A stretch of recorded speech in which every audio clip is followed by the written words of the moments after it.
All right. Well, welcome back to our live stream here at the Visual Arts Academy and Studio.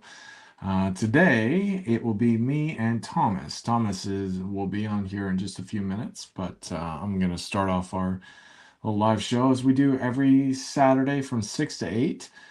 We usually have a good conversation about art. We talk about our techniques. We talk about the projects we're working on. We talk about the classes that we're teaching and just a general conversation about life and what's going on with us as the instructors and co-founders of the Visual Arts Academy and Studio. We are located in Louisville, Kentucky, in Middletown specifically, and we've been open for just about a year, and it has been an incredible experience for me personally, but also for the many people, many students that have come to our classes and the many people that we have developed relationships over the past several months. So we are very excited to be serving our community in this way by offering art lessons and instruction and advice and encouragement and all of those kind of things. And really excited about what we've done so far in this past year, but also what we have coming up. Lots of amazing plans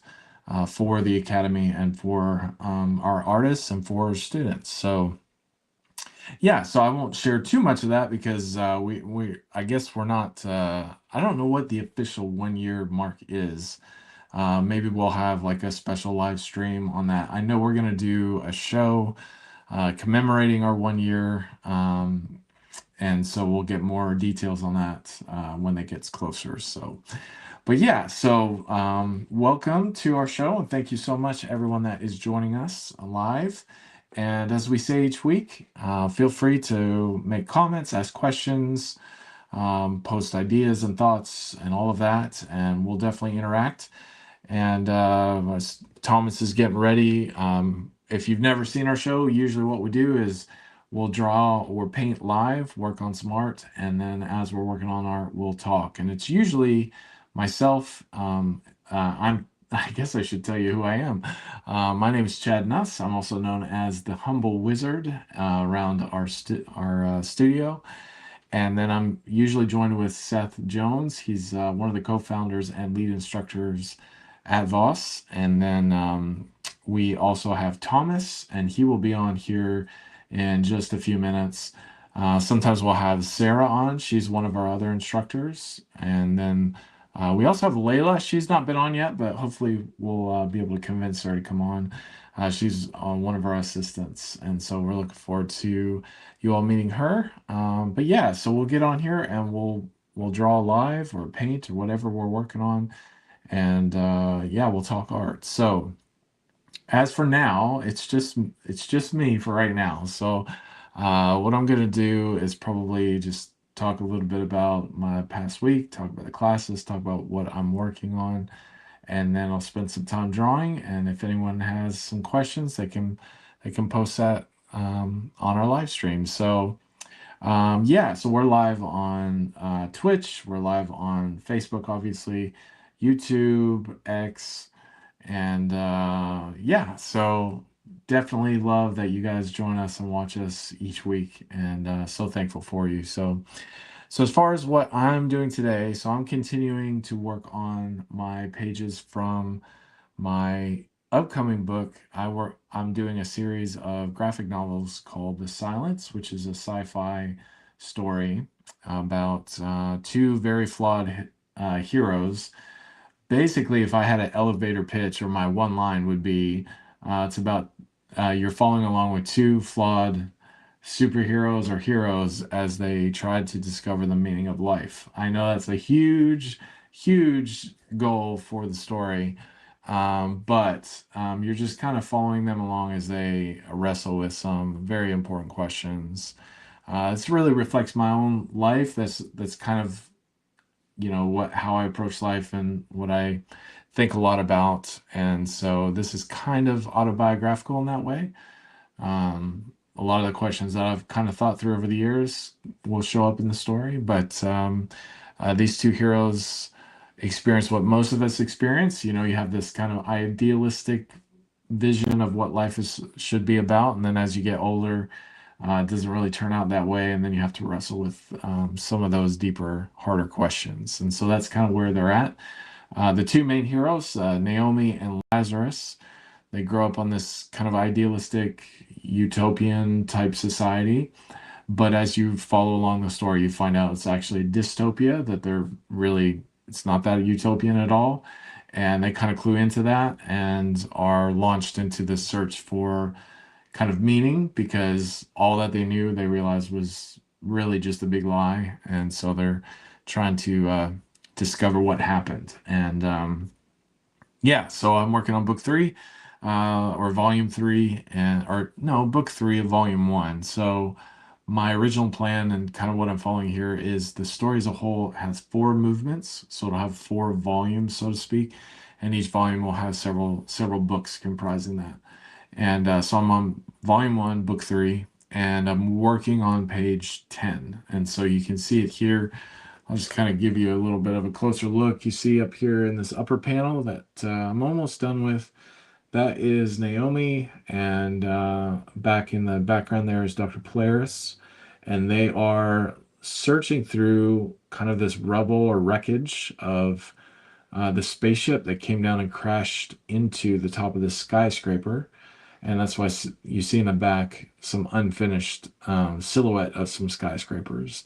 And they're trying to figure out what happened with this crash and where did the spaceship come from, who is piloting this spaceship, because they live in a society in which they have been taught that no one dies. And here they have a situation where very possibly someone has died, and so they need to figure out what to do. Now, Naomi is not clued into the fact that, hey, this might have been someone that died and what they're going to have to do, but Dr. Polaris is very much aware of that. And so he's kind of concocting a plan what to do if they do find the survivor and he's dead. And so that's what they're kind of doing right here, standing amidst all this wreckage. And then in the bottom panel, which obviously is not done yet, Dr. Polaris is going to find the door to the spaceship and possibly remnants of or the outline of a body behind the glass. And so you're going to get kind of in the storyline as you read the dialogue and their thoughts, how he's going to react to that and what he has to do to kind of keep up appearances, so to speak. So yeah, so this top panel is very close to being done. It is interesting. I've not had a chance to look at this or work on it all week, so I have kind of a fresh eye on it. I worked on it last Saturday, and then our family went on vacation this week, so I was out of town and did not get a chance to look at this. So as soon as I got back, I immediately saw a few things that I want to change, especially with this top panel. So I'm going to work on the top panel and then get down to this secondary panel below, and hopefully get a good chunk of this done. I'm hoping I won't get it done today, but I will get most of it done, and then maybe this week finish it up, and then hopefully by next time we meet, maybe start on the next page. So yeah, so that's a bit of what I am working on, and so I am going to get to drawing. And like I said, Thomas should be on here in just a few minutes. He is running a little bit behind. So in the meantime, I'm going to be doing a little bit of drawing, and then I'll pause and either take some questions or just talk a little bit about my week and talk about classes and things like that. Like I said, I was out of town. We had a very exciting little family vacation trip, and so I'd love to talk a little bit about that here in just a few minutes. So if you are now joining us, I would love to hear from you, what you are into, what you're working on. Part of the goal of our show here is that other people will come alongside our show as we are creating and create as well. And so we would love to hear what you guys are working on. Oh, so we have Matt. So Matt says or asks, how was vacation? So thank you, Matt. Vacation was pretty amazing. So we went to Chicago, and that was the first time our family had ever been to Chicago. I had been there once before several years ago. I went with some friends to a Comic Con there. They have a pretty big Comic Con, C2E2 in Chicago, and many, many years ago, I was able to go to that show, which was the biggest one I'd ever been to, and that was pretty amazing. So I had been there once before, but we were only there for, well, we were there for the weekend when I went originally, but this time we were there for 3 days. We got there on Monday, late Monday night, and we stayed at the Great Wolf Lodge, which, if you've ever been there, that's a lot of fun. It's basically a water park in a hotel, and so it's kind of like almost like a resort because you've got that, and then they have like mini golf and a rock climbing wall and lots of stuff for the kids to do, some a ropes course, and um, they have this thing called Magic Quest where it's like for the kids to go around, and they've got different stations throughout the hotel, and little goals and games that they can play as they're um, yeah, yeah. So a little fun thing to do with that. They've got restaurants um, and I mean the main part is the water slides, which that's always a lot of fun. So yeah, so we had a great time with that. So we stayed at the Great Wolf Lodge for a couple days, enjoyed the water park. Um, I I don't like fast rides or anything like that. So like even like super fast water slides, are not my thing. But for this vacation, I definitely wanted to do the water slides and hang out with my kids and have a lot of fun. We did, and so I was able to ride a bunch of the water slides.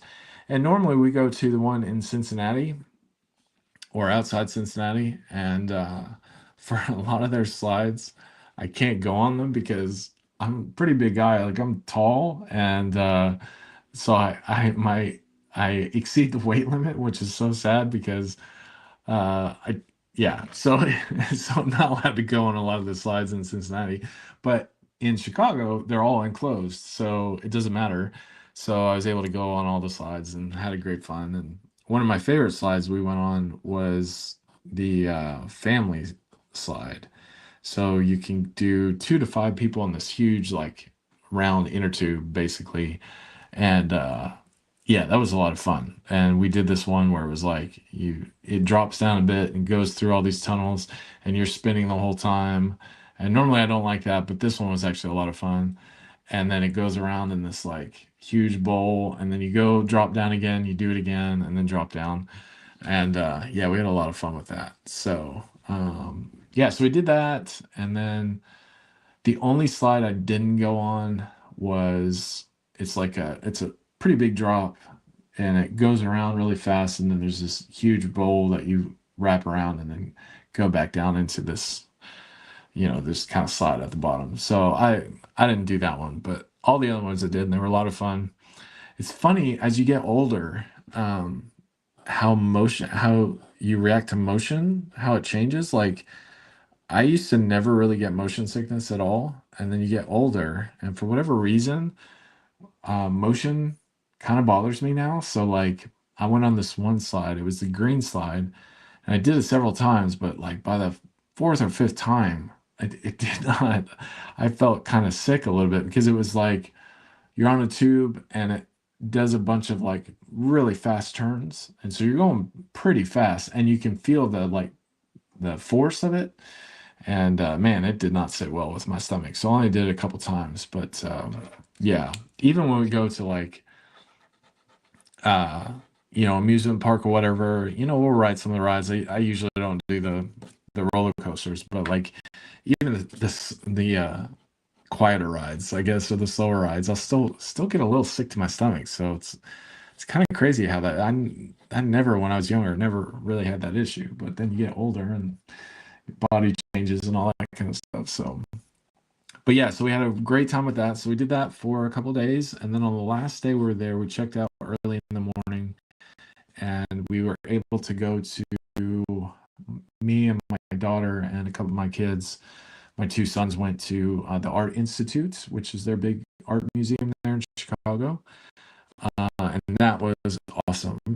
I was not able to spend like as much time as I really wanted to. I could have been there for 4 or 5 hours, but we only really had an hour that I could kind of go through that museum. So I only like hit the highlights, the parts that I really wanted to see, which was basically the Impressionist wing was really the main part I wanted to see. They have like on the first floor, tons of like Japanese and Egyptian and Latin American and all kinds of like world art. And I'm not saying that that's bad. It's just not never really appealed a whole lot to me. Like I'll still go see that, but I only had like a certain amount of time, so I was like, okay, well, I'm not gonna look at that.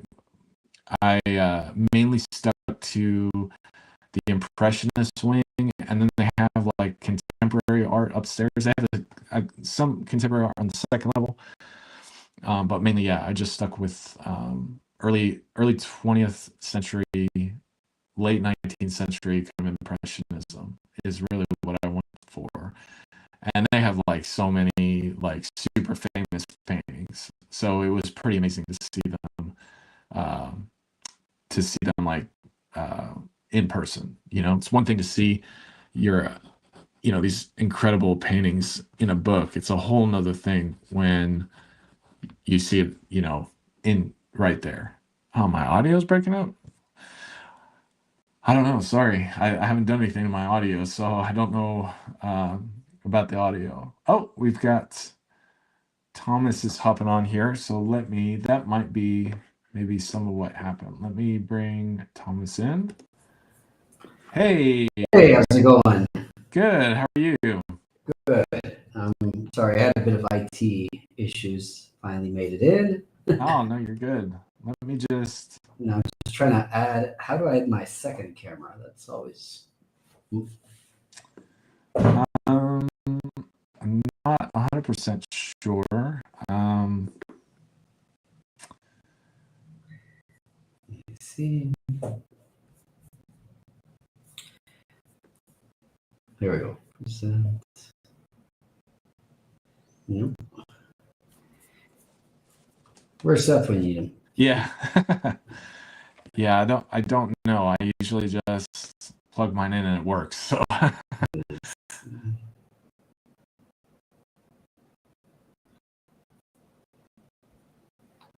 Matt, is our audio okay? If you could maybe give a little thumbs up if it's all right on your end. That would be great.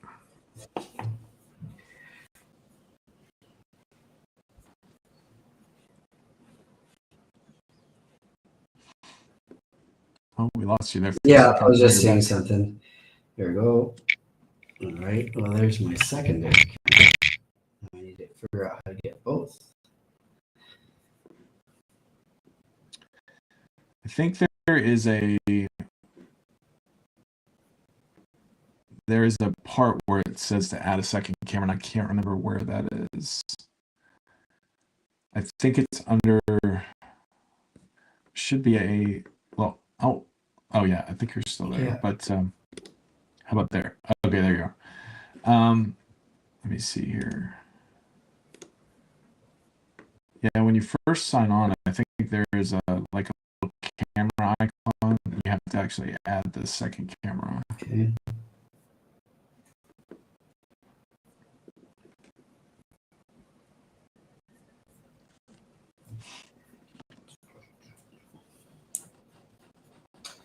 Well, if not, we'll just manage it this way, I guess.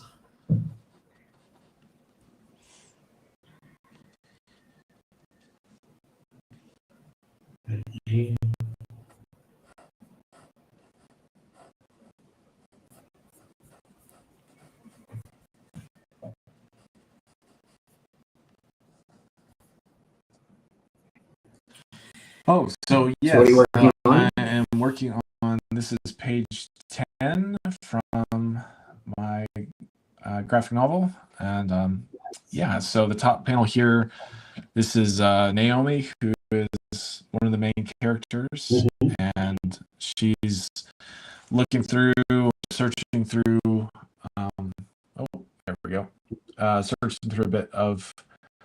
So there was a spaceship that kind of crash landed in the upper part of this skyscraper, and that building in the background, they were here, Naomi and Dr. Polaris, those are the two main characters in this scene. They were over in that other skyscraper. They saw it crash land, so that now basically they flew over here to search through the wreckage and make sure there's no survivors and that kind of thing. So this is kind of the situation here. So the top panel is them looking through the wreckage, and then that bottom panel will be kind of an over-the-shoulder look over Dr. Polaris' shoulder as he finds the door to the spaceship that crash landed, and possibly the outline of a figure in there. So yeah, a little mystery there for you. So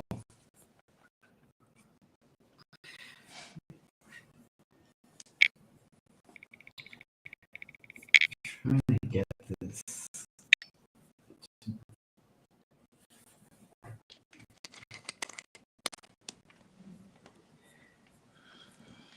So while you're getting set up, one of the things I was just talking about is this last week, my family went on vacation to Chicago, and that had been the first time our family was there at the city together, and we were able to go to the Art Institute there in Chicago, which is their big... When was that? I was in Chicago as well.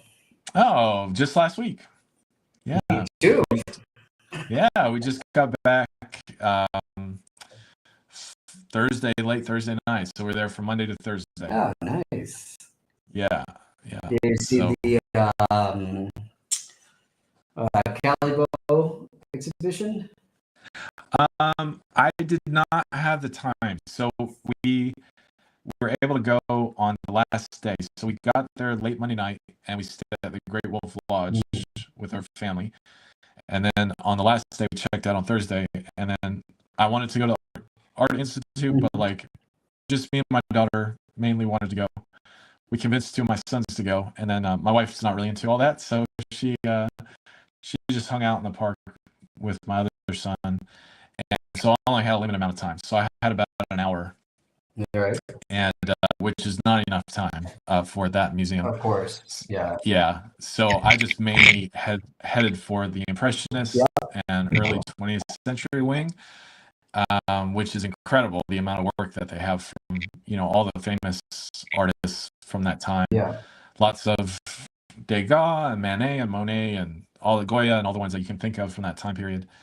And they put out the Van Gogh of his bedroom, the famous painting he did in the bedroom. Yeah. So they put that out, and then one of his famous self-portraits was there. So, yeah, so I got to see that. I was trying to find, they have the Nighthawks by Edward Hopper. Yes, I saw that. Would love to see. Yeah, so I didn't get a chance to see that one, but I saw all the other ones, and like we had this really cool moment where we were walking through the wing, and then Seurat, I think that's his last name, the pointillist. Yeah. That giant piece is just incredible. Oh yeah, and I didn't realize how large it was, and so it's huge. Yeah, and when we walked in, my son, he immediately recognized it. He's like, "Oh, I've seen that before," which was a really cool moment. So we took a picture of it, and it's so funny. Those paintings are almost like rock stars. It's like you have those really famous paintings, and there's like crowds just gathered around each one. Everyone just gets their 2 seconds to take their photograph and then move out of the way. Well, yeah, that's the issue. I think when you can hit it, that it's not so busy. It's awesome also in that sense to like really stand in front of it. Yeah. I think with pieces like, we see them now so much in the digital format, and we get it as a concept, as a quick digestion of it, but to then see it there and let it kind of sink in, because with painting, I think there's these layers of colors, there's a lot of experience, and there's a lot of back and forth that occurs between the observer and the finished piece, which is not by accident. The artist had this relationship with their canvas, right, where they're coming at it time after time, day after day, sometimes even year after year, right? Yeah. In my case, I'm a slow painter. I paint, probably at least 3 months for one painting. Yeah.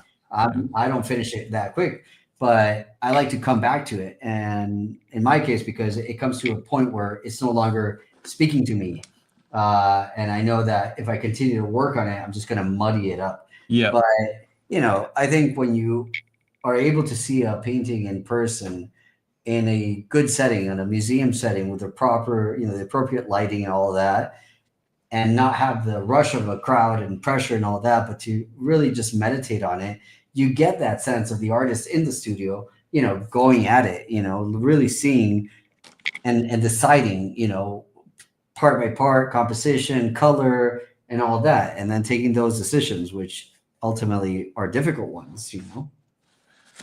Yeah, it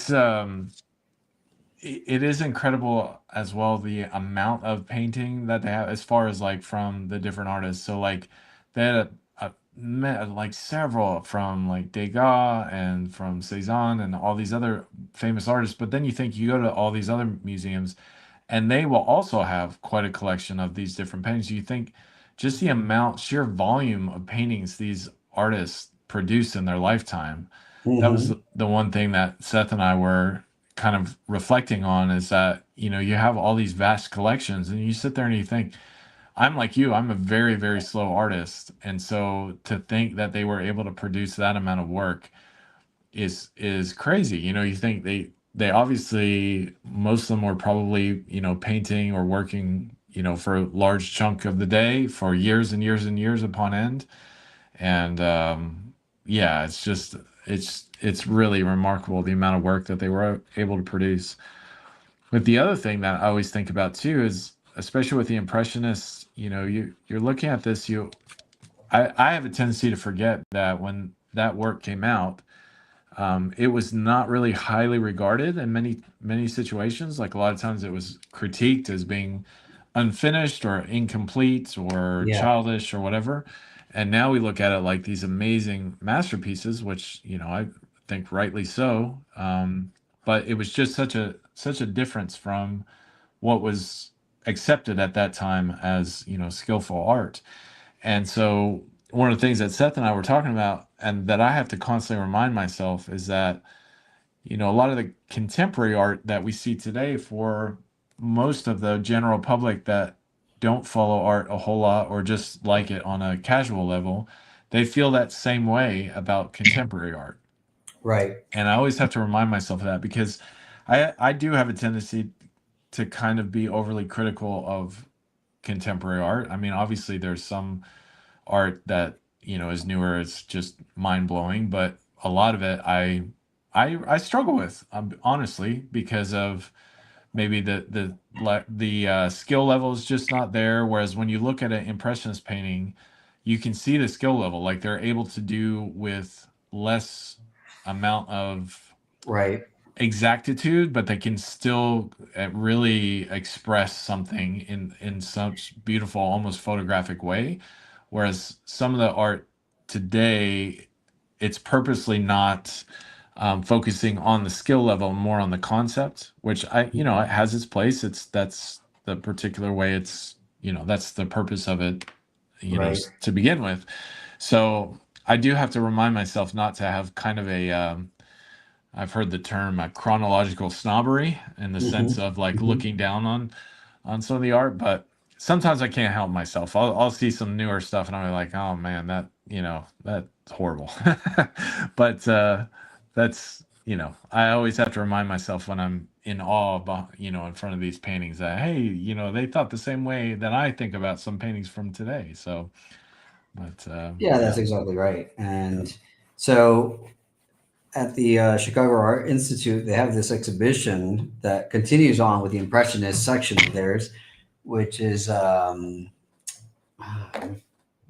Caillebotte, yes, yeah, French, and he was from more bourgeois, middle upper class to high, lower high class in that sense, and he had the luxury of being able to be a painter, so he could choose what to paint versus a lot of people in those moments doing more commission work and all that.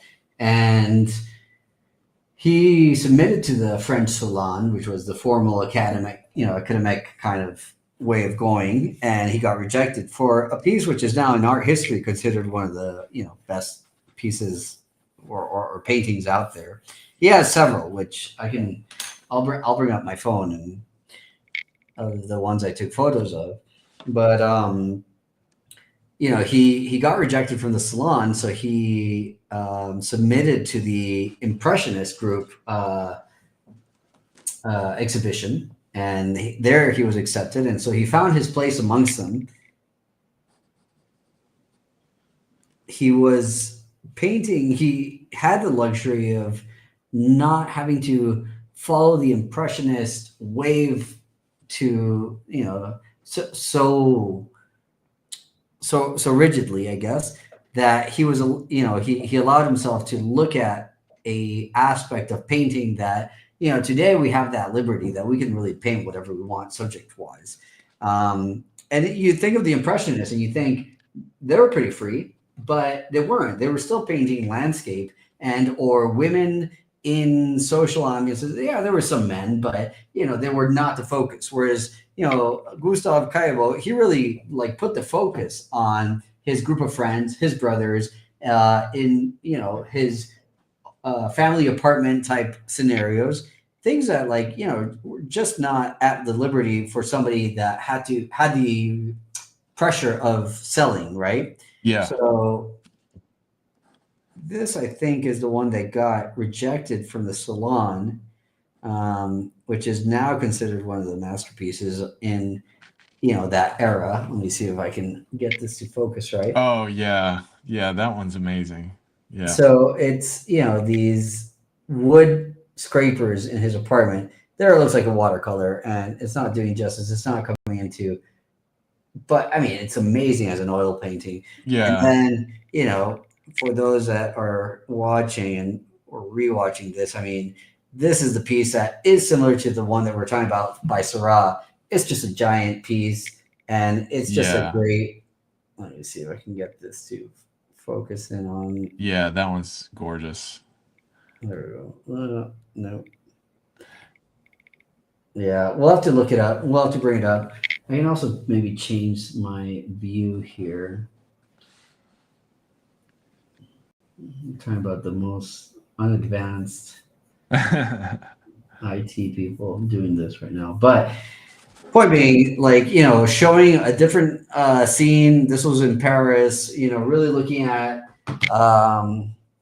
every social ring that becomes society, something that was not popular to show, right? So showing the scrapers of the floors, maybe cleaners, all of that. And so he had that liberty to really explore that, and really shun away from that rigid academic kind of bias, really, of what is art, what makes good art.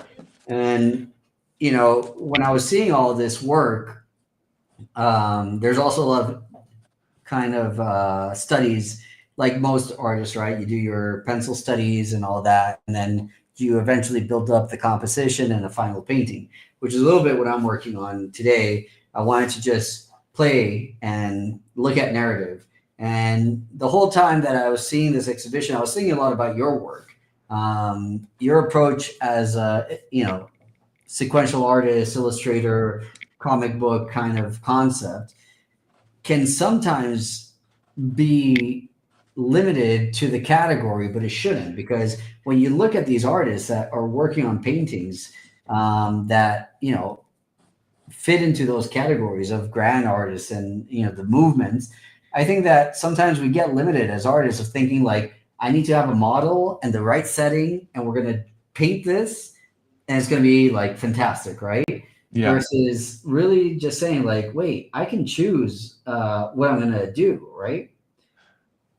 Let me switch out here. So to build up a narrative and in a sketch way, really work on the focus, the angles, the composition, all that, and then build up a canvas that then becomes a master painting. Hmm. I think I thought a lot about this as I was seeing this work, that, sometimes we get carried away in this thought process that I must set my still life or my model and the setting, and I must paint it one to one, and that's it. And that's not true at all. Yeah.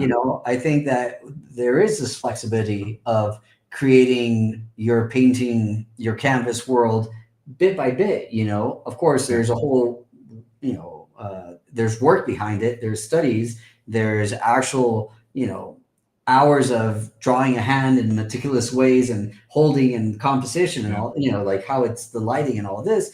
But ultimately, we can play around with things, Hmm. and I think there's a disconnect to that now that we Hmm. need to retake, and rewatching these, even with the Syrah piece of the park, which already is a whole, what do you call it, a conversation, a criticism on the different social classes of France in that moment and Paris in that moment, coming together in this kind of same place, right? So, which Hmm. was really not ideal, was for different social classes to mix. But you have this opportunity to create your own narrative, and I think narrative is a very important piece of anything, right? Hmm. Whether it's the narrative created behind, and we can go to like Van Gogh. Seth's done these art history in a minute pieces, and Yeah. and that also kind of went into my subconscious of just remembering that sometimes you're limited to where you're painting from, but you have this capacity of memory and nostalgia and reach back of your experience that really should come into play, and that's the narrative of the painting. That's what you bring. Even Picasso, in his periods, and when you when they approach painting a starry night, a landscape of flower vase, there's something more that's coming to it in the narrative. And that flower vase is there, but how they're deciding to express it in terms of palette and all of this is really a conscious decision by the artist. And that's the freedom that artists need to remember that they do have, that they shouldn't be constrained.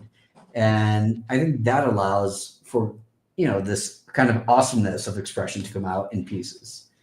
Yeah, that's a really good point. The Because the one thing that I always it's so funny, we're so conditioned by our modern experience of life that we think, oh yeah, something like Seurat's, the picture of that park. You have to remind yourself, like, those people didn't stay there like as his model. Like they were There are moving tons around. of studies. There are a ton of tiny studies that Yeah, come into play that he does quickly, yeah, and he kind of goes subject by subject and looking at different things, and then probably I imagine it like post-its, like in his studio, like yeah, these are just post-its that he can then look at, and then on his big canvas say, okay, we're going to put this one here, we're going to make them bigger, you're going to scale, you're going to look at composition. But yeah, it's not like he sat out there with a giant canvas and just kind of told everybody freeze, right? yeah. Like, he's really intruding on privacy in a way. But that's awesome also about the pointillism aspect, is you create this kind of blurred anonymous kind of aspect to each person, right? You're not really doing a specific character. Yeah, yeah, exactly. And it's like today where we have such a, we'll just reach for our phone real quick, Yeah, take a snapshot, and then we'll say, "Oh, I'll just go home and paint that." I mean, certainly you could do that. There's nothing wrong with that, whatever. But you have to remind yourself, like, these, exactly what you said. These guys had to do like hundreds of studies of each little figure and put them in, different positions and try to figure out the composition.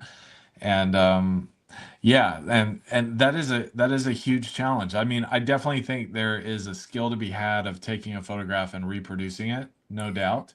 yeah, But it's even more challenging. Like it comes to the next level when you're taking bits and pieces and sketches and all these ideas and putting them together into a composition that doesn't exist, in the sense that you can't go to a spot and say, "Oh, here it is. I just reproduce that." Instead, right. here's a landscape or here's a social scene or something that I was able to recreate and make on my own that's not real, but it feels Mhm. real, you know, Mhm. like you enter into it like it's a place that you've been before. Right. And you know, Van Gogh is very famous for that too, because you see all of these paintings, and yes, he did plein air like almost every day, but like even in those plein air studies, like no one is, as I said before, no one's standing there for him. He had to put those figures in there and do a lot of studies of humans and figures and movement and all that to figure out, you know, how to Yeah. do it and then where to place it, you know. Oh, one side note about Van Gogh, there is a painting there. I wish I should have taken a picture of it, but it was like it's a scene on the dock, and it was like it was so very uncharacteristic of Van Gogh because most of the Van Gogh you see like it's got almost like a distortion to it Hmm. and is part of his style, but this one was quite realistic.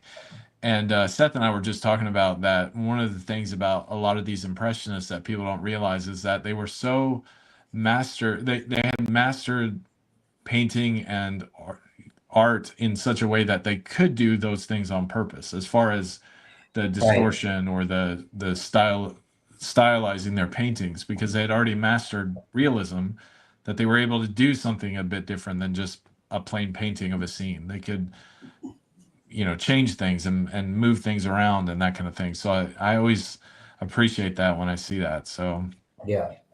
but yeah, I was, Well, go yeah. ahead. And no, just to, we have a few comments here I'm seeing from Facebook, and Janice say, Yeah, so Janice, I was actually going to bring this one up next. She asked a really nice, profound, deep question that I yeah. would love your thoughts on. But what makes a masterpiece? That is such a great question. Well, I mean, I think unfortunately that's hard to answer. My first approach would be only time will tell, right? Mhm. Because even now, and I'll say it in a maybe a way that we can relate to today is what makes a film a good film versus a bad film, right? I mean, it becomes so objective, and who's deciding it's a masterpiece? And there's such intricacy and red tape as to museums back then and these shows, just like we talked about with the salons versus the impressionists, like independent shows, right? When does art kind of break away from being so rigid in how it's being judged and all that? But ultimately, even if you're a breakaway group, there's still rules that come into it, right? There's never a completely autonomous, center of the road type of approach to deciding what makes a painting a good painting. The time, the age that you're living, the troubles and all that, what's considered important, relative, all of that comes into play. Of course, we can talk about critical aspects, but then when the impressionists, why were they rejected? Because they're breaking away from, and so you also can't have these rules that just always determine that this is what makes a good painting or a masterpiece and all that. I think over time, the paintings that stand true to time become masterpieces. Of course, some will be by technical aspects. We have Rembrandt, Caravaggio, even when we go more modern, Van Gogh, Sargent, but those are harder to pinpoint. Of course, with Rembrandt, I love his sketches, and by sketches I mean he grabs his brush and in three, four, or five strokes has a perfectly drawn character. I mean, what we see on your screen that you're drawing right now, I mean, that for him would have been a minute, and then Yeah, he's moved on, right? And then yeah, he makes that into a master painting, looking at lighting and all this. mm, But he's not developing a story like you are. He's actually looking at real people and applying a narrative that's in existence, or that he knows, he's getting commissioned for it. I think that's mm, a big separation on things. Seurat, as this painting that we're talking about, he's not being commissioned. He is deciding to do this and applying for, a group exhibition where then it can be judged. Is it considered a masterpiece at that moment? I mean, it could be applauded, but masterpiece, I think, takes time for sure. yeah, And it's also always an awe thing to. I think this is what you were alluding to earlier. When you go to these museums and you see these pieces that now have 100-year-old paintings, which are, can still be considered modern and all that. 60 to 100 to 200, that's still modern painting. And I Mm. mean, it's just another level. Like, you hardly see contemporary people painting at that level. Yeah, yeah, yeah, It's a tough question to decide what's a masterpiece, but I definitely think that in time it becomes a masterpiece. yeah, for sure. And the other aspect you mentioned, which is so true, it sometimes depends on the significance of the piece in history. So I think of, for example, um, what's the one? Seth just did one on Frida Kahlo, Yeah, the art history in a minute, and we were talking about that a little bit today, and he was making the comment that with her, the reason why she was so significant, or the reason why she stood out so much, is because um, the way that females were viewed in that culture at that time, and the things that she was doing to break a lot of those cultural kind of assumptions, and how successful she was at the same time. yeah, culture So and gender. I mean, it was, she was avant-garde, she was yeah, revolutionary. yeah. And so you could probably find some other artists, maybe not. I'm not an expert in this area, but you could probably find some other artists that were just technically as good, or maybe even better, that had done amazing paintings, but they just didn't hit the cultural moment at the same time or the same way she did. Right. And so her works rise to the top, and there's tons of examples of that, of the reason why a certain artist was considered, great or had a masterpiece, is just because they just did something either so different than the others, or they were the first one to try something new, or it just changed the way people thought about art, or it was just significant and different. And so you could have, a dozen other artists that were just as good, but Hmm. just didn't they didn't they weren't as notorious because they maybe weren't the first ones to do that, or they Yeah. just weren't discovered, or whatever it is. There's so many different factors that go into determining what a masterpiece is. Yeah, I think it stands and it needs to hold its value over time for sure. Yeah. Over cultural change, globally, locally, within the margin of art and the art world. Why is it still significant? I think that's where it becomes a masterpiece. Yeah, and I think there's something to the ones that we do consider masterpiece that have kind of a timeless quality. I know that sounds pretty generic to say, but it is a reality. It's like it's like novels, for example, when you can go back and read a novel that was written in the 1800s and still relate to it. That's right. There's a timelessness about it that exceeds all the cultural baggage of that time that it was created in, and hits on something that no matter where you are in the timeline of history, you can relate to it. And certainly there are exceptions to that, where there are pieces that you could tell and say, oh, that's definitely from 1800s, or that's definitely from this time period. But there's still something about it that speaks to you, and not just you, but obviously speaks to enough people that the Hmm. collective would say, yes, this we will grant this as a masterpiece. And that's why it is so controversial, because there are things that individually you would look at and say, now that's a masterpiece, that other people would not appreciate. But and also, the public opinion of what a masterpiece can be swayed as well, where Oh, of there course. there are pieces that were not, like kind of what you were talking about with the Impressionists, that at the time were not seen as masterpieces, that Hmm. years later became that. Or I think of, and I could be wrong about this, but even the Mona Lisa at the time was not considered this amazing piece, but it wasn't until many, I think even generations later, that it became like what it is now today. So um yeah, it really is a hard thing to kind of pinpoint what a masterpiece is, but it's kind of one of those things where when you stand before it, you're like, what it is, it is a masterpiece, but it's hard to like, this is why. You just kind of like, yeah, that just is amazing. Hmm.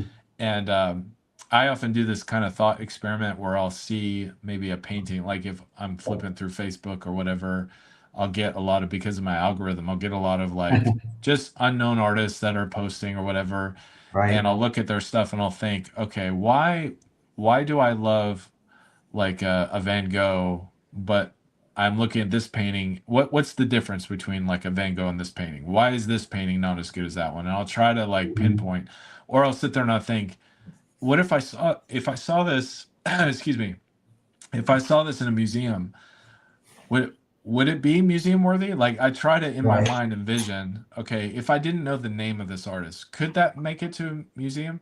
And there are Exactly. a lot of times where I'll look at the art and I'll be like, yeah, I could see that being on a museum wall. Mm. But there's a lot more that goes into it than just being an amazing piece. Like Oh yeah. yeah, it's there's so many factors that play into what artwork gets kind of highlighted above other artwork, you know. Yeah. So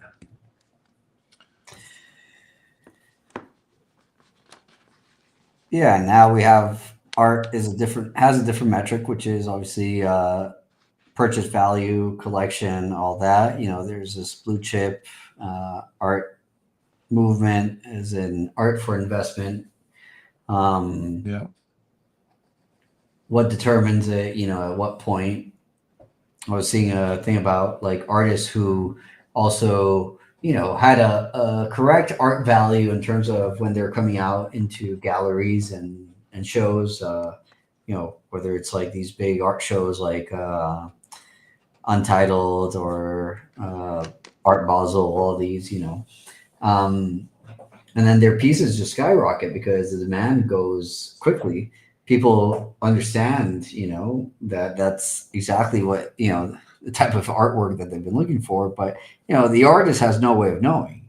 I mean, and that's where the artist should also not be concentrated on that, in the sense that how does yes, that disrupt or distort your creative flow, and or limit it to say, oh, this is what sold for lots of money, and so now I'll continue to create only this, versus continuing that exploration. You know, that struggle of the artist is important to consider, in the sense of you should continuously explore and be creative and unlimited, right? In that sense of your ideas, your conceptualization, your approach to completion of an idea, um, you know, as an artist.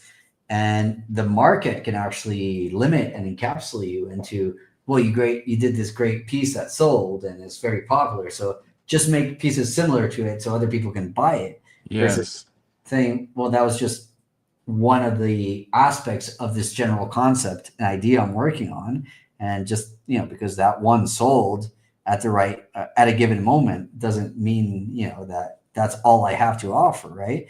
And I see modern artists that are very talented, are very newcomers, and quickly they become, you know, you have Instagram and all this type of social media that makes things popular and repeated, you know, at a quick pace. So, you know, the market does get saturated, and, you know, your name blows up. And then there's other artists that, you know, the algorithm gives me every now and then that, you know, their accounts have been in existence for a while, their art is consistent. They're just, you know, they didn't get picked up the same way into galleries and all that, but it's still valid art. It's awesome. It's still high level, you know, meticulous and all that, and technically awesome or skilled. But it's a tough thing, you know. I think ultimately over time is what will determine what was significant and what wasn't, you know.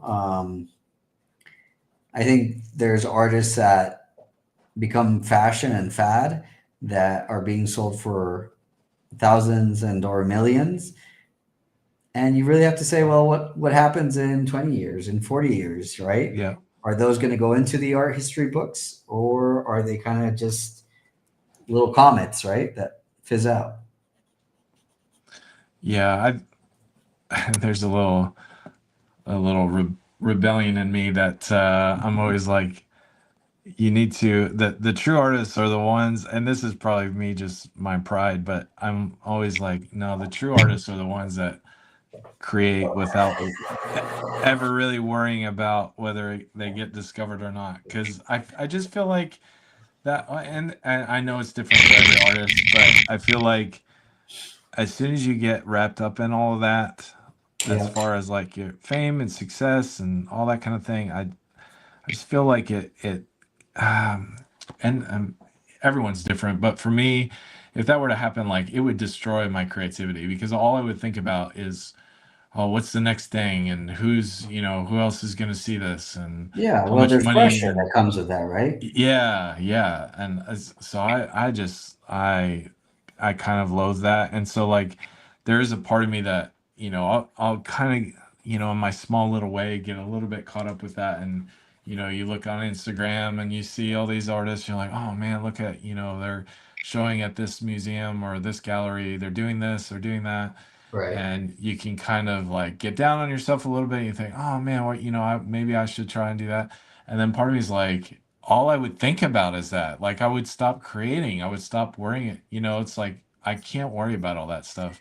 I can Yeah. only just create for myself. But then I sit there and I remind myself, yeah, but like the all the those, like you were saying with the impressionists and everything, they had their own shows. They were still doing that stuff. They were still marketing themselves. They were putting themselves out there and trying to win the salons and that kind of thing. So I don't know. I've always got to check my heart on that because it can be, I can deceive myself for sure. But yeah, I love the romantic stories or of the that undiscovered artist that just does it for the love of it and then gets discovered after they're dead and all that kind of stuff. Yeah. I love those stories.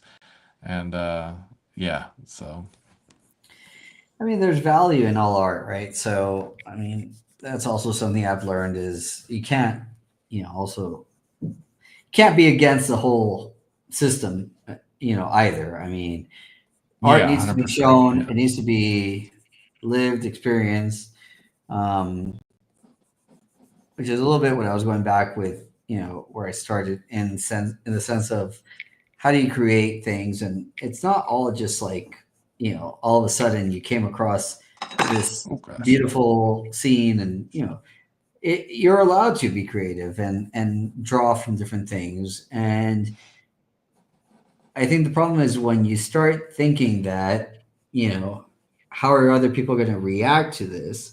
Then you've stopped being a creative and you start being kind of a commercial artist, if you will, Yes. in that Yeah. sense, that you're no longer doing it for your own exploration. You're now trying to make sure it's encased within the standard of whatever, right? Or the Yeah. acceptance of whatever. So that's where things need to kind of differentiate themselves a little bit. Yeah. We have here a follow up of Matt Griffin. Well, thank you. He says that the three of us here that do the live are masterpieces. Well, we work hard on our bodies. So thank you, Matt. Love the question. I've never thought about great paintings that aren't considered masterpieces, but just as good or better than the ones that are. And all things that go into a collective determination of what a masterpiece is, which is exactly right. That's exactly what we were saying. I mean, at what point, let's go back to Van Gogh. Van Gogh is a great reference because it's just something that is socially, culturally, and internationally accepted as great art, as pieces that people travel the world to go see. So at Chicago Art Institute, we have the Bedroom, which is a great piece. It's simple. It's something so mundane, and that's kind of coming back to what is a masterpiece. It's like, well, do you need to get all these figures and all, or do you just draw your bed and just, it becomes a masterpiece because the artist is so connected to the emotion and what they want to express and come through, that becomes, just universally it's part of us. It's the subconscious, it's the global subconscious, the universal subconscious. Everybody knows what it is to have to go travel and not sleep comfortably and come back to your bed, Yeah. and Yeah. or to be confined to a different kind of scenario of where you have to stay and accept it, you know? So there's these things of, you know, where's what's the concept? And the concept is hard now to define, whereas before, and maybe hard is not the right word, but whereas before you were limited as an artist to say, I should only paint this. Whereas, you know, Van Gogh and all these, you know, kind of modern artists of the last century and a half give us the freedom now to explore.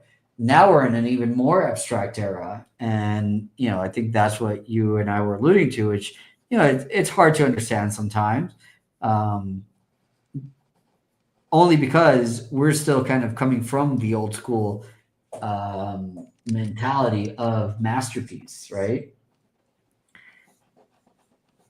But there's plenty of abstract now that you know makes more sense, and I think that if anything, abstract artists from you know 50 to 100 years ago uh, were so ahead of the curve in the sense that they were just tapping into that raw emotional side of what it is to be in the human condition, to understand things that you know are calming, are beautiful, that aren't just a subject matter, right? That they can be just a pattern that's created, an abstract pattern or an abstract representation. Now, abstract art is, you know, all over the place, or and narrative, right? Like to choose how to represent things and still make it a masterpiece, still make it something that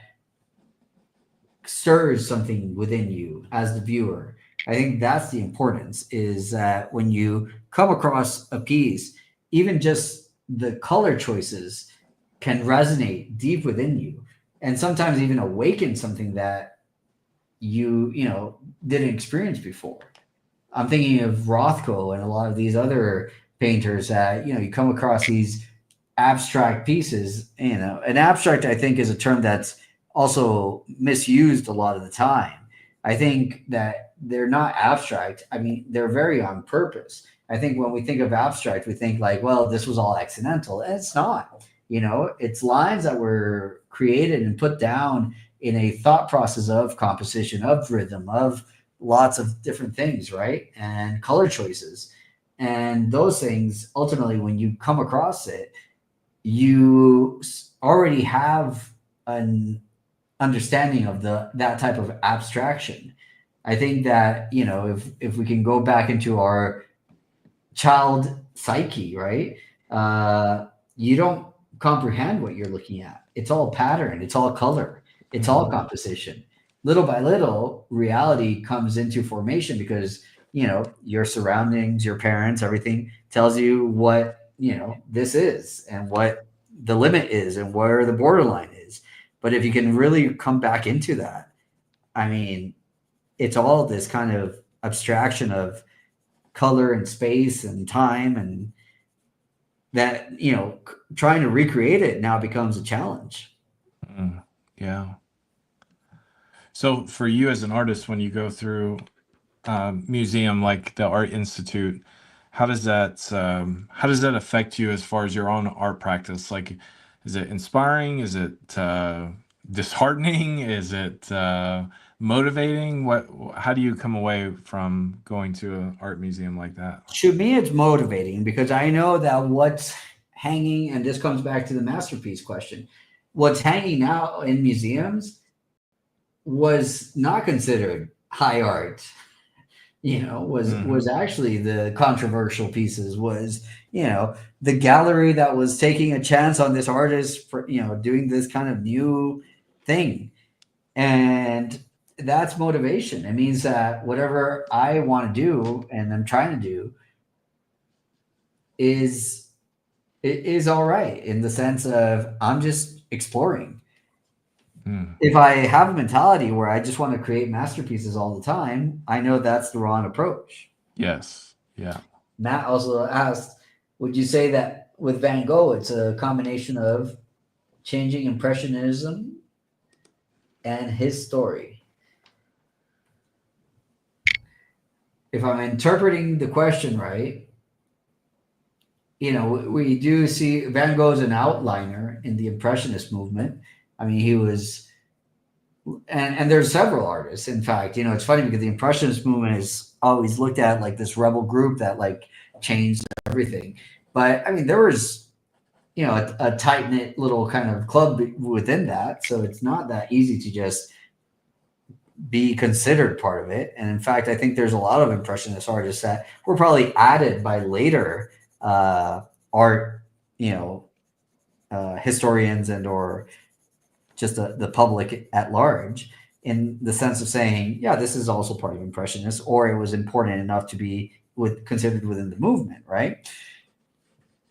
I think Van Gogh, was not popular in his time and day because he was definitely looking at mark making and the ephemeral in a way that Impressionism was trying to do it very majestically, and Van Gogh was maybe being a little bit more linear about it, which made it kind of awkward. But it's one of these things where we say, like, what happens if you show VR to somebody in that era, right? They freak out. Like, it's just magic.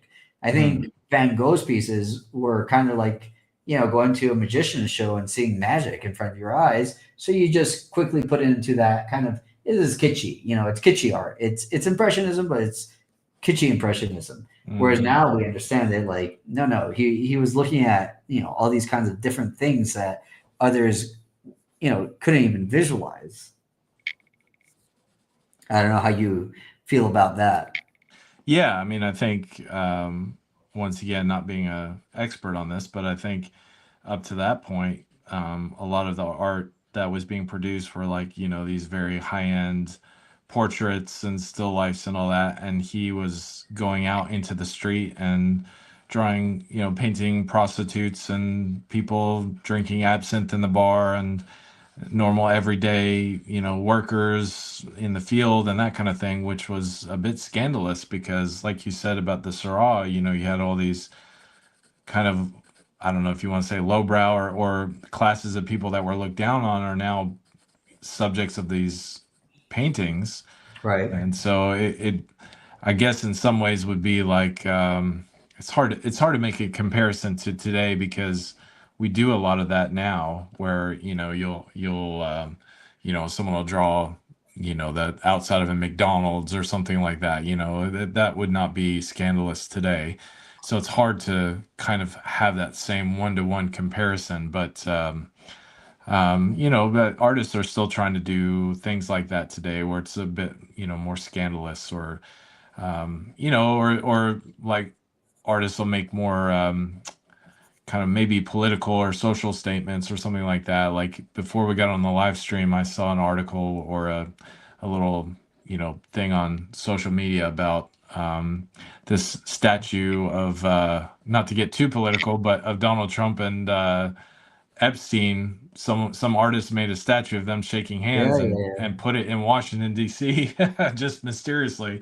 Right. And so artists are still trying to do those kind of things, um, or so I think it's someone like Banksy who will make these social statements and yet remain anonymous, and just stuff like that. So it's Yeah. he's doing that same kind of thing, I think. So, Yeah.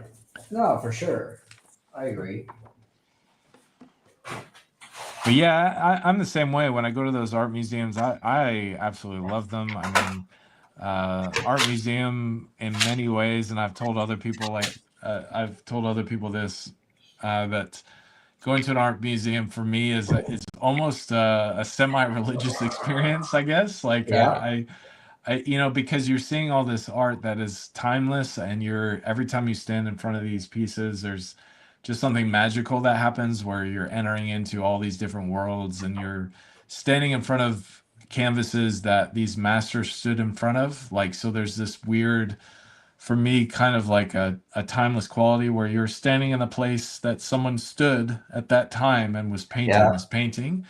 And so it's almost like meeting a celebrity, But you get to have this moment with this painting alone, if you know, depending on when you're there and who's there. But Yeah. yeah, and you get to see firsthand like different techniques or you know ways of doing things that inspire your own work.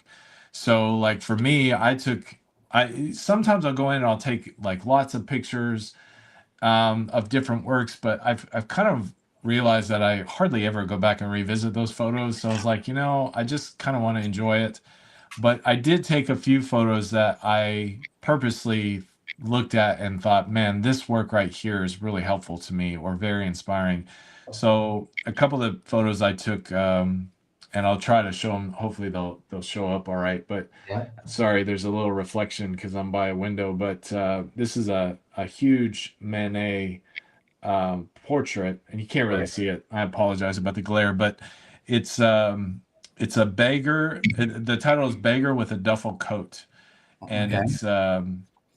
it's this really large. I would say probably about 6, 7 foot tall oil painting of this portrait, and he had two of them. He had that one, and then he had another one called "Beggar with Oysters," Uh-huh. and they had this, as you could you know kind of see in the photo, you know, it's really dark really muted background, and it's like the figure really stood out because the coloring and the skin tone was so bright.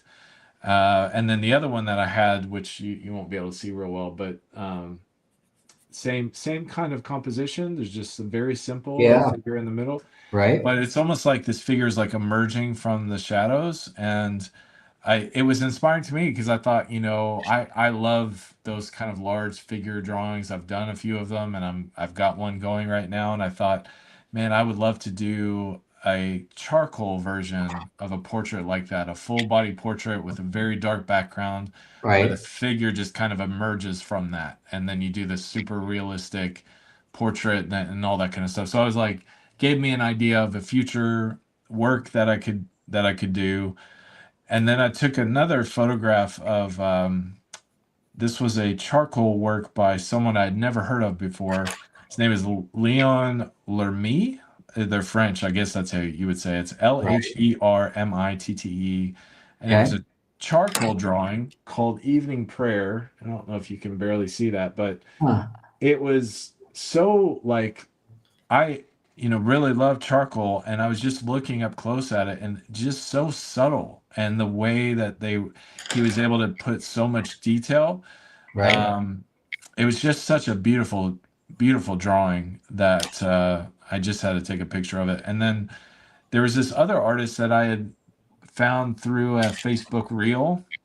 His Okay. name is John Atkinson Grimshaw, Yeah. and it was one of those where that this is the one advantage I think of social media is that you can discover new artists and new artwork and that kind of thing depending on your algorithm. And I just someone had posted some paintings by him, and I was like, "Who is that?" Like I'm someone I've not heard of. He's not like super famous like a Van Gogh, but his paintings were really remarkable, and they Right. had one. And so as soon as I saw it, I was like, "Oh, I remember that artist."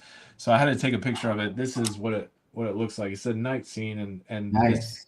photo does no justice to it at all. But yeah, it's called A Lane Scene at Night. And he was very famous for doing these oil paintings of like night scenes of like moonlight and had such a mastery of light and shadow, especially like, you know, moonlight and that kind of thing. Yeah. So, you know, and he's one of those artists that, you know, on the outside, if you're not really into art, you would never have heard of him. But you know, if you're into art and you have a little bit of knowledge of art, you may have heard of him. But his work is incredible, and that's an example of someone who, now, granted, his work is in all the major museums around the world, so he's definitely in the Now, upper echelon. nowadays. Nowadays. Yes, yeah, exactly. But even so, like not as many people have heard of an artist like this, but his work is still of that quality, and Yeah. so. Um, yeah, just that just goes back to that question about what is a masterpiece, how does it become a masterpiece, that kind of thing. But anyways, those were just some. I only took pictures of those because those were the ones that stood out to me as influencing my own work, and Yeah. yeah. So let's see, Matt. So Matt has a couple more comments. He says, "Today Van Gogh is considered a master. Would you say in this day people say his work is a masterpiece because he did change Impressionism, or is it a combination of that and his life story?" So I'll speak a little bit to this. Not that I'm a expert on Van Gogh, but I've read his letters to his brother, which is Hmm. a beautiful read, just to see their relationship with each other. Right. And because of those letters, I think his life story is so well known. And so Hmm. I think it is a combination of both the kind of work he was doing was so different than even the other impressionists, and his life story. I think, he's one of those cases where he, as far as I understand, was not discovered during his lifetime. There's always Correct. the stereotype, and I'm not sure how true this is, but I think he only sold one painting in his lifetime, as far as I understand. And And one, yeah, and I think it was his brother that collected yeah, that painting. yeah, and it's such a sweet relationship between he and his brother, because his brother basically supported him his whole life. He was very poor, not he's kind of the quintessential starving artist who, basically his brother kept him, alive. Basically, gave him enough food to eat and to live, and he spent his days painting and wrestling with his own demons and madness and that kind of thing. Mm. And I think that's the big attraction to him, that he gave his life to his art, as a result of his brother's support. And Right. the other thing that we don't often talk about too, which is very true, is the relationships that these artists had with one another. That's another factor too, because someone like Van Gogh, he was friends with Gauguin, and he was friends with all the other major artists of that time. So Yep. that is something to be said too, that if he wasn't friends with all of those guys, he may never have been discovered. That's Um, true. so that's something to keep in mind. But yeah, I that'd be my thing. Would it be a combination of both his art and his life story? Do you have any thoughts on that? Yeah, I think that, I mean, it's again that the same thing as going back to the masterpieces. It's hard to understand what's significance, right? What's the significance of an artist in any period, but and whether they sell or not versus are they part of the long-term narrative, right? And Mm, inspiration. I think there's even artists that become known because not because they were known as an artist in their era, but because another artist that does become famous draws on that other artist as yeah, inspiration. So that's people right. always have to look them up, right? Um, I always like to kind of compare things back to music because music is just an easier, uh, way into things, and everybody experiences music universally. But when you hear like if you have an artist that you follow that you like, I don't know, let's say Foo Fighters, that's a good example that they have inspiration and draw on other bands, and you all of a sudden hear them talking about how one of their songs was inspired by a band or a song of another band. You're going to look into that other band, and Yeah, you might yeah, find that, man, yeah, that's good music, but you would have never come across it on your own, right? yeah, that's right. Yeah, yeah. You saying that, it makes me think of, there's a song by Nirvana, and they did their live album back when I was in high school. Yeah. And one of the songs, I just, I still listen to it, but he, in the midst of it, he said the name of the song, and he goes, "That was a what do you call it, a redo or whatever? I forget how you say that, but of a cover. It was a A cover cover. of a song by the Meat Puppets." Yeah, I And was gonna say I know that album. That was a Meat yeah, Puppets cover. Yeah, yeah, that's a and great one. so I That's a good always reference. yeah, I always remember that song, because I think, man, not that I was like a huge, music guy, but I obviously I know Nirvana and Pearl Jam and Radiohead and all those guys from that time. But you'd really have to be in that music to really know who the Meat Puppets were. But because he Oh yeah, mentioned that, I know who they are now, you know, and it's like, correct. um, you know, it's the same with this, that, you know, you may have discovered Cezanne or Gauguin or those kind of guys, and it's through them, that their connection to Van Gogh and, you know, all the other artists of that time, that you may discover these people. So yeah, for sure. It's yeah. I think also we have a luxury now as a modern viewer in art, in the scope of art, in the, you know, the grand schematic of art. A, as artists, B, as viewers. It's it becomes a playground in the sense that you can choose, you can pick and choose, and it's infinite in the sense of you can go deeper and deeper, and you know, really access what um, inspires artists, modern artists, right? When they talk about, just like we're talking about musicians, and when they say that in an album or in a concert or an interview, I think now we have that luxury that we can, you know, see even what we're doing right now, you know, like we're having this conversation, and we're allowing people to consider options in terms of, oh, I have not heard of that artist, or I didn't consider it from that perspective. Um, I think art is being let out of, you know, to be cheesy. It's coming out of the frame in the Yeah. sense that, you know, it's no longer within such a specific context. There is context to art. There always will be context to art, and that's important. But the fact that you can now just kind of pick and choose how to approach art and make art, and that's where I think, as a creative, as an artist, I mean, you need to come back to that.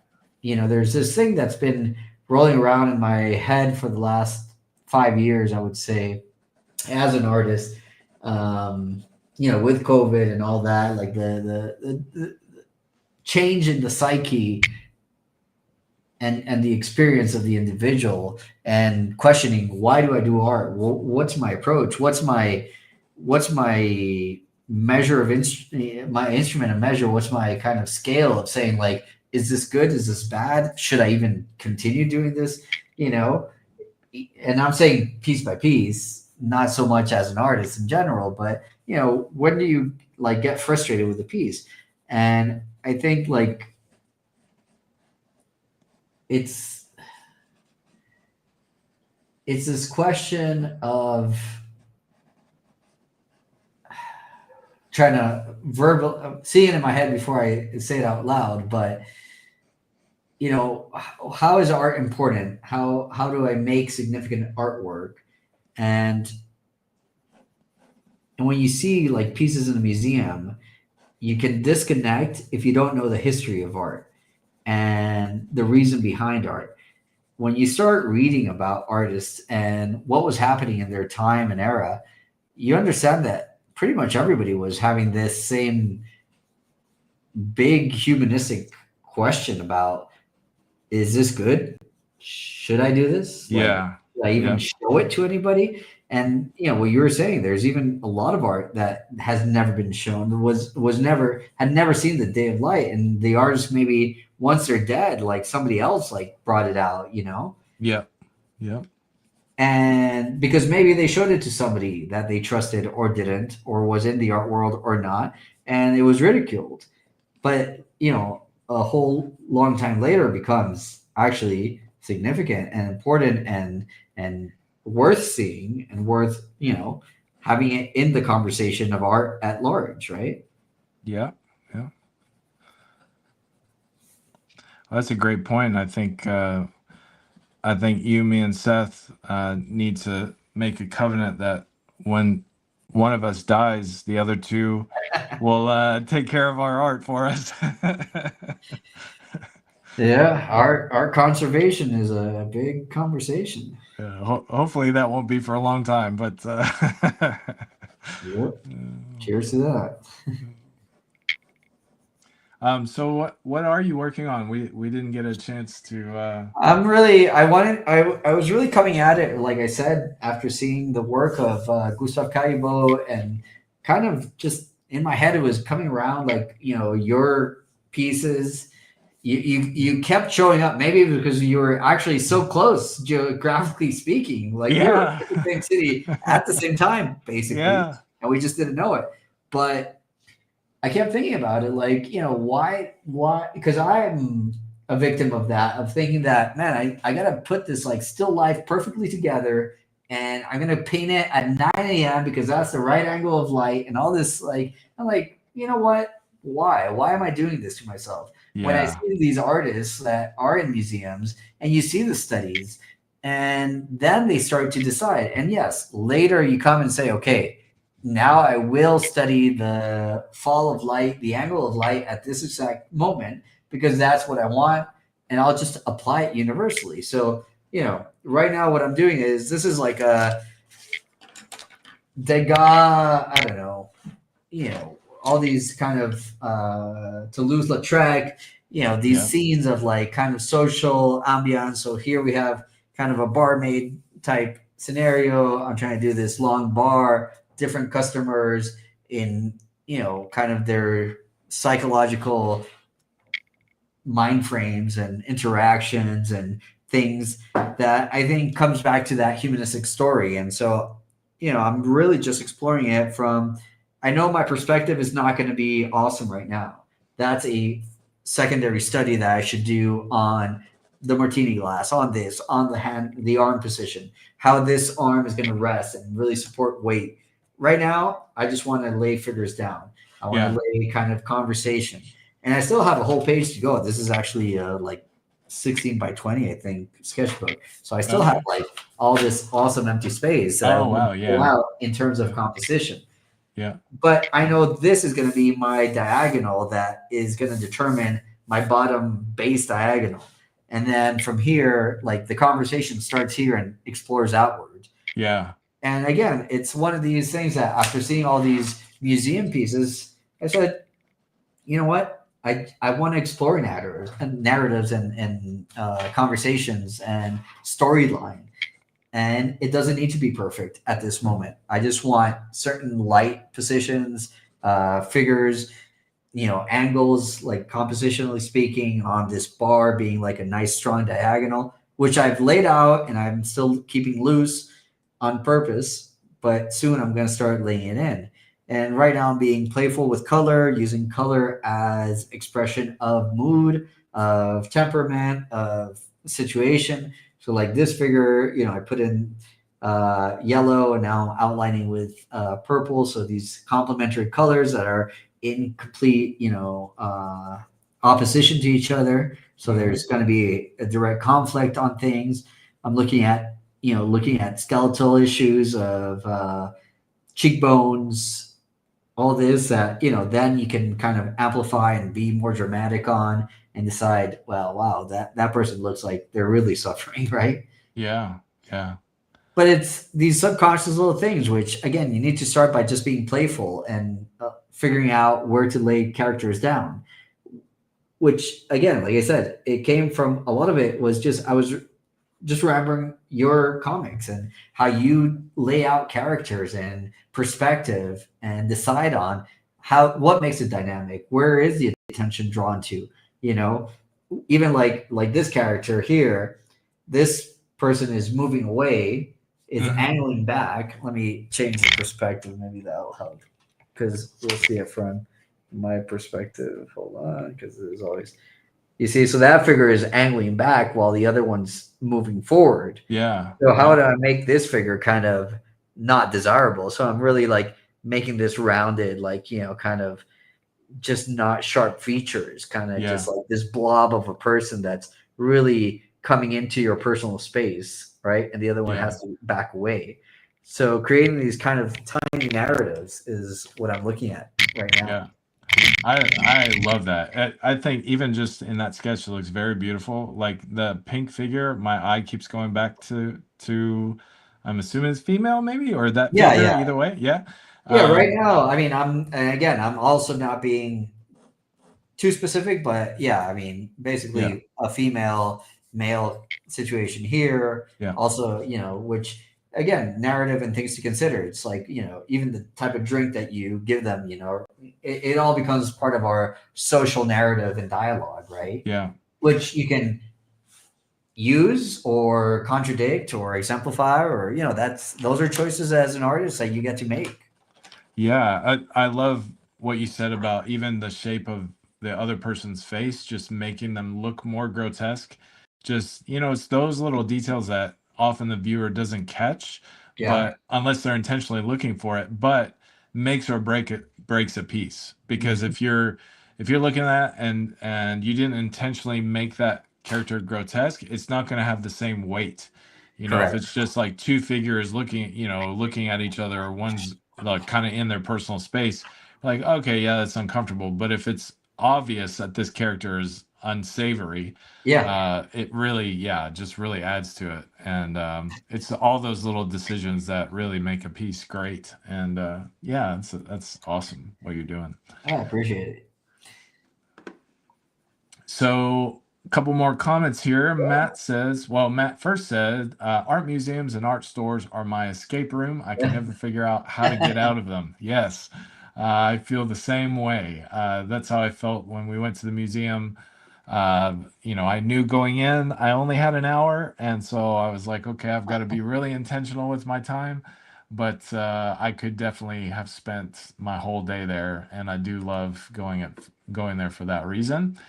Matt also says most, if not all, the masters never set out to create a masterpiece. They were creating for various reasons.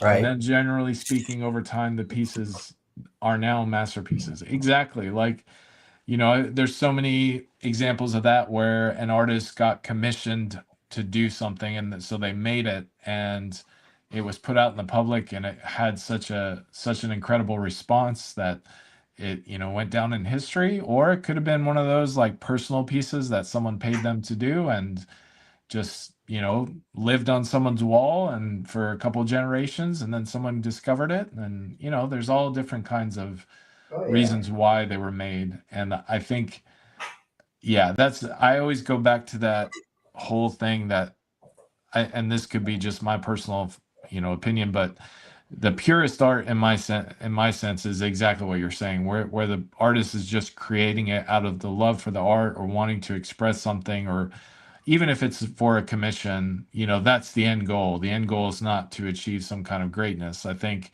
certainly there are those artists that was their goal and they achieved it. But I Yeah. think the majority of artists do it because out of the love for the art itself, or out of the love of the subject, or whatever they're doing. And there's a purity to that, I think, that yeah, I really love. um I think Jen. that, like, Yep. masterpieces, like, again, that's a category that belongs to critics and a whole stratosphere that's beyond the consciousness of the artist and the moment, right? Like, I think definitely artists were creating in the sense of applying to a group exhibition, trying to get that top prize, recognition, whatever it was. And, that's kind of where you start. But yeah, it wasn't like it was just going straight for it being considered a masterpiece. I do believe that masterpieces need to hold testament in time, right? Yeah, for Um, sure. it's, Yeah. it's the only real way to know. In fact, I had a criticism that, I used to be more vocal about it. Now I try to be more humble about it, in the sense that, I mean, there's art that is valued at millions of dollars. I'm like, I don't agree with that. But, who am I in the general scope? What I do kind of comfort myself with is saying, I don't believe that this will be in the history books of art history 20, 30 years down the road. Yeah. And I think that is another consideration, coming from a academic background, art history is a big aspect. And I'm sure art history, I've, I need a new book on what art history is for the last 20 years to understand what has been included into that art history. Yep. Is it still just the same masterpieces that we think about, because that's what we were educated with, or what are the additions? I can think of Jenny Saville, I can think of Lucian Freud, people, art painters that are part of my inspiration of my kind of quick round of top artists. Lisa Yuskagov, all these painters, but these are modern painters. George Condo, they should be in art books, in art history books, but I don't know that they have affected the panorama, the environment, the linear art history to say that they affected it. Are they important? Even and I can apply it. I know I'm throwing names that maybe if you're not heavy into the art world might be a little bit unknown, but Andy Warhol, that's a name that is very contemporary, Yeah. still within the scope of art history. And where do people fall with on Andy Warhol? Is it considered good art? Is it considered bad art? Was it Yeah. pop? Is it Does it even matter if it was good or bad art? It became part of the culture, part of the conversation and the narrative of art and art history and society, which again, is a big thing about art. It's part of the framework and the framework, and there's another word I'm looking for. It's like a knitting word, not the textile, the something, the weaving Yeah. I of know. our sense of culture and being and time and all that. But yeah, The only word I can think is tapestry. The the tapestry, tapestry. that's the Yeah. one I was looking for, Oh, actually. okay. There you go. Yeah. The I'm not, gemstone. I'm not much of a weaver, so I don't know. Yeah, I one example I think of, you mentioned Warhol. I think of Damien Hirst, Yeah, that's because another conflicted one. yeah, because some of his stuff I think is genius, and then other stuff of his I think is ridiculous. So Yeah, like for example, and I forget what it's called, but he did the skull and he put all the diamonds on it, yeah, and I love that one. Some people hate it. Some people think it's like, yeah, that just so kitschy and ridiculous. But I think it's such a great commentary on death and life and those kind of things. But then he's doing these spin paintings that I just think is so yeah, ridiculous. yeah, I'm like, are you gotta be kidding me? But that all artists have that kind of thing where there's some pieces that are just genius. I mean, obviously there's exceptions where there's some artists that everything they do is amazing, but you think of someone like Picasso, there's some of his stuff I think is just incredibly beautiful, and then there's some other stuff I'm like, man, that's ugly. Like I just it just doesn't do anything for me. yeah, But that's that's art. I mean, that's how it is. So, you know. yep, But so Janice has another kind of philosophical question here. yeah. What do you consider the meaning of quote unquote an artist? Wow. That is a controversial one because some people will say, well, anyone or anything can be an artist, kind of like that funny line from Ratatouille. Anyone can cook. Some people say, well, anyone can be an artist, and then other Right. people would say, well, no, there's particular definition to it. Um, so, or that, it follows with the question, what is art? Some people would say, well, anything you create can be art. And there's a sense in which that could be true, but then there's another sense where, and this is where art history is a little bit helpful because I think of one of my favorite artists being Marcel Duchamp. One of the things that he brought to the table was that the viewer is the one that really determines the meaning of an a art object and or what is art, Right. or the artist himself can say this is art, regardless of whether he made it or not, which he did with the ready-made and found objects.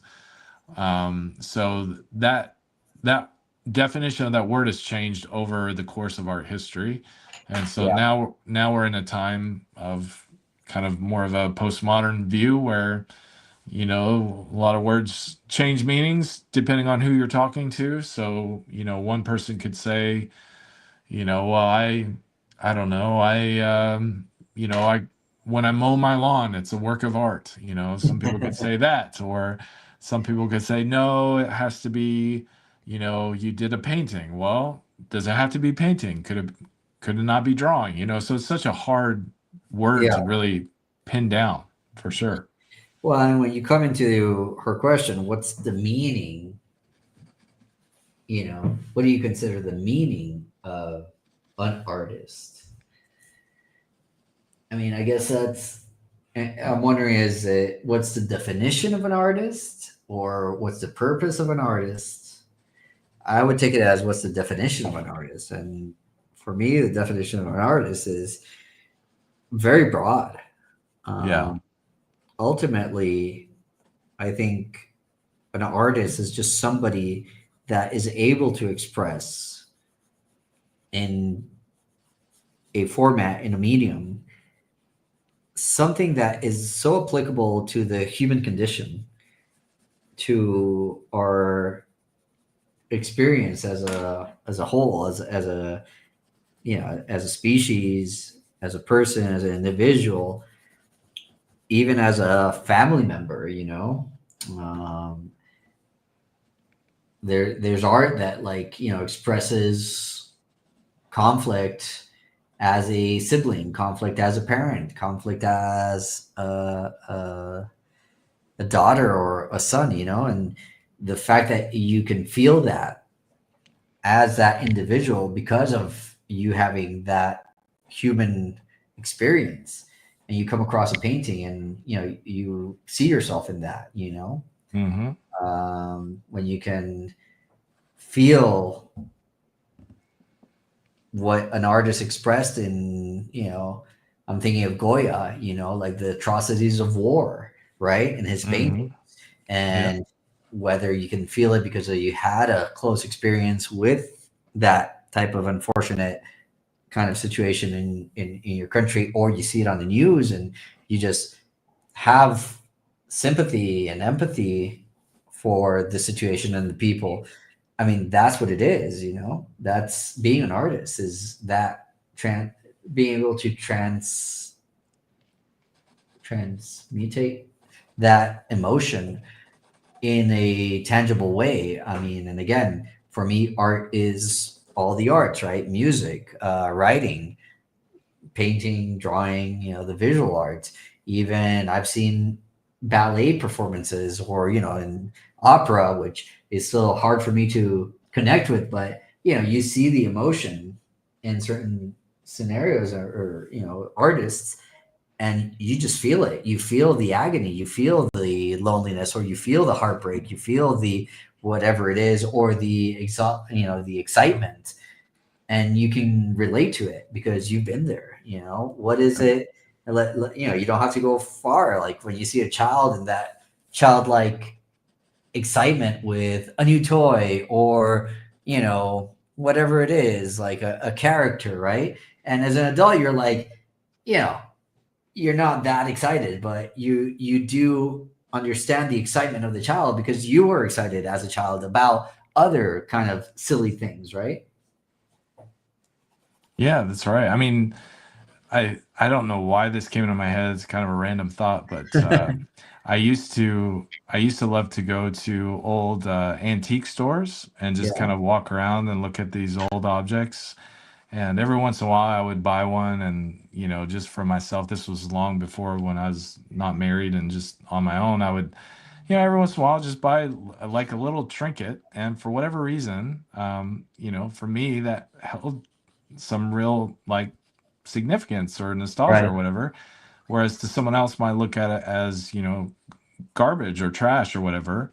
Or, at the time it was made, it was just a everyday household item. And for whatever reason, now being removed by, decades or centuries, it has a different feel to it. And it becomes almost like, oh, this is like a little tiny work of art to me, Oh And yeah. so yeah, it's so subjective in that way, that what is art for one person could be completely different to another, or a certain kind of expression. One person, like you were talking about opera, yeah, I'm the same way. I don't have the same connection with opera, but to other people, opera is life. Like that's their thing of, their main form of art that they Yeah. enjoy. Um, Matt makes a interesting comment here that I would agree, where he says, I think anyone can do art, but not everyone is an artist. Just like I can sing, but I'm no singer. I think about that with my wife as a trained vocalist, Right. and I could sing a little bit in harmony if I've got someone next to me singing. I could kind of follow along, whereas she could lead the singing, and it sounds good and is amazing. There's definitely a difference between the two of us, and I would definitely not say that I'm a vocal artist, whereas I could say that she is. So even though we're both doing the same thing, so yeah, it's a really tricky thing to define, and it almost feels like one of those instances where you know it when you see it, but as soon as you try to define it, it gets destroyed. I don't know. It's just like, Yeah. yeah, it's just such a weird concept to you can't. It's like wind. You can't hold it, but you know when it's there. Right. So, Well, and Matt, there was a comment before that he was talking about knowledge being important. oh yeah, here it But is. I'll put it up. Yeah, at what point does knowledge hinder creativity? And following with his next comment about, anybody can do art, but is everybody an artist? I mean, I think they're hand in hand, and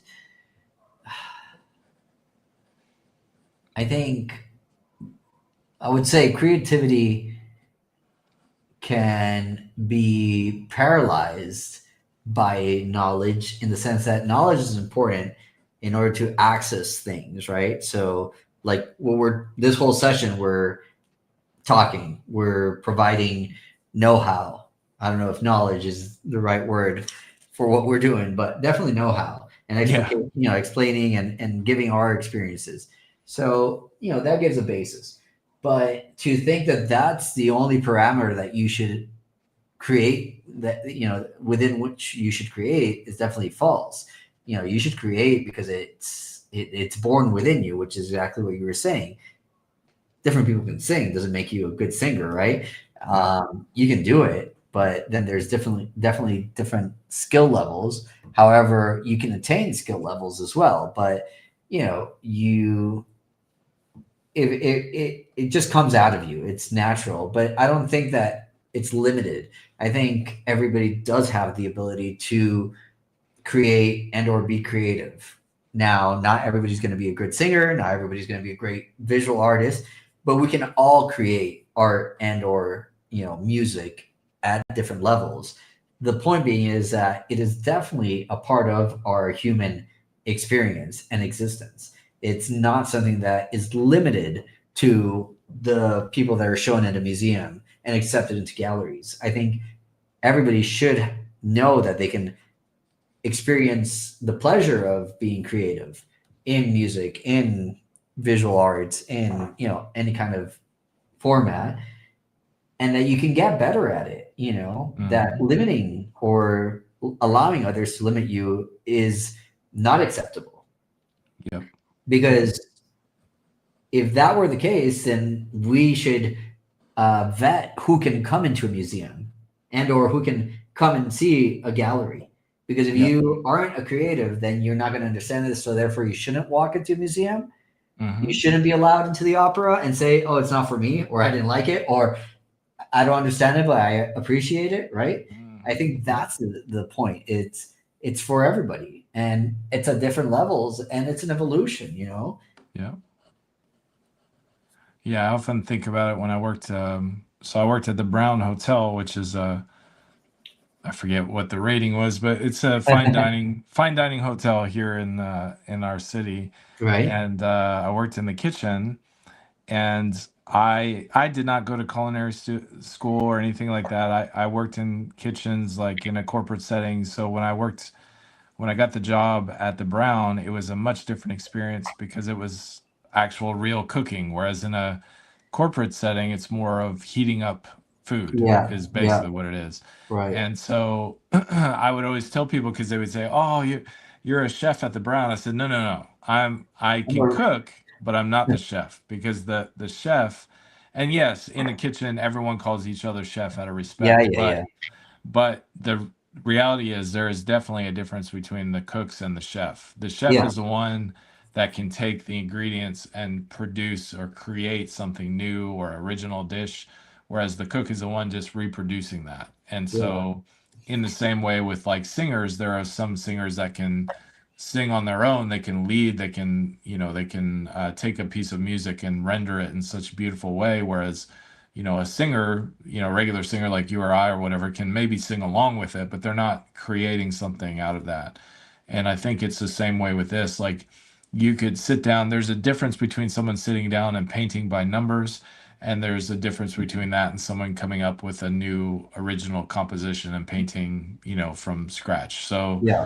yeah, there's definitely different levels, but that's not to say that the person painting by numbers is less significant or lesser value than the other Okay, person that's coming up with something new. It's correct. it's just a different approach, and we can all learn to be better at whichever level we're at and strive to get to the next level where maybe we start with the paint by number, but then through that we learn color theory and we learn composition, then we start to try some things on our own, and those first compositions are not going to be that great, but over time they could get better and then you could get to that level. So I think yeah, you need to have a I bit of a agree.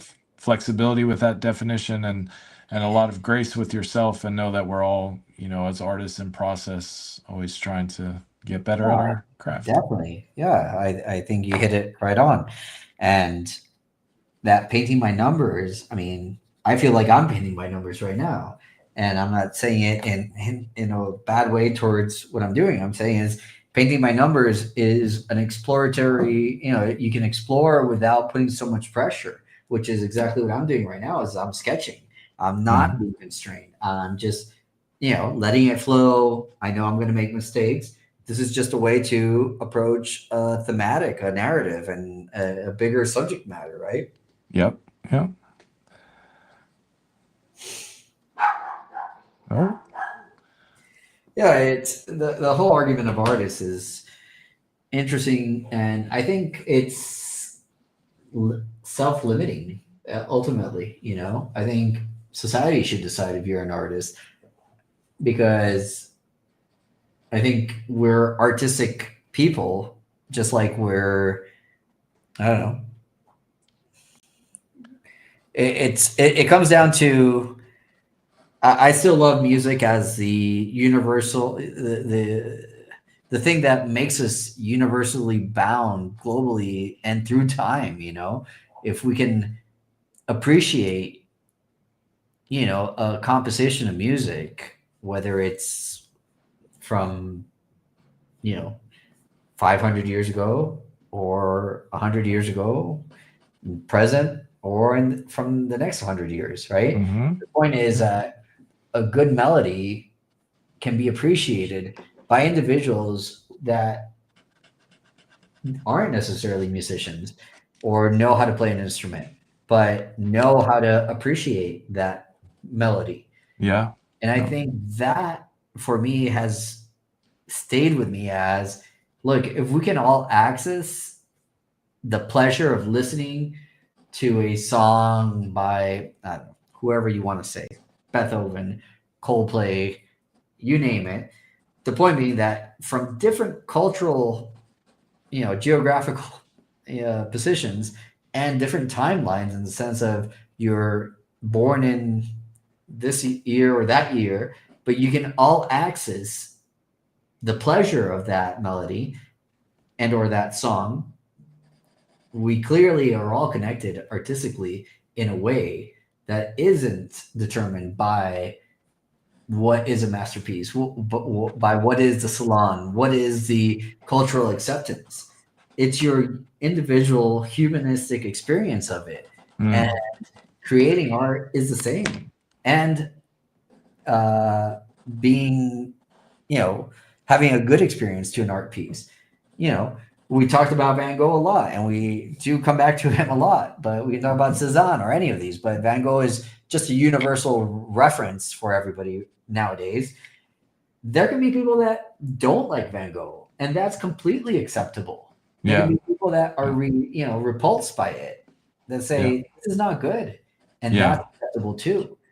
The important thing, which Seth and I believe in other conversations with you, is we've come to this is being able to have that criticism, that talk about art, and saying what you like and don't like is what ultimately creates a better perspective on things and a better dialogue.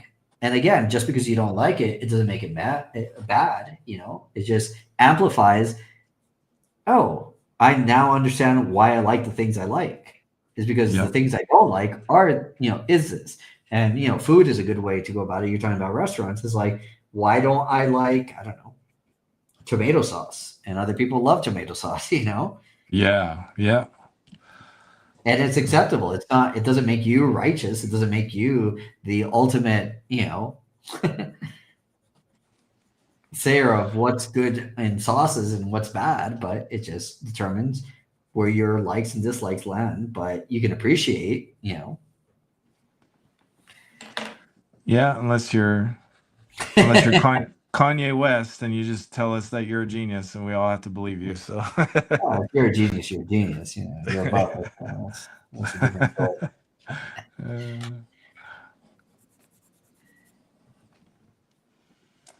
All right. Well, we've got about 3 or 4 more minutes. All right. It was a great conversation. Do you have Yeah. any thoughts on how your drawing is going?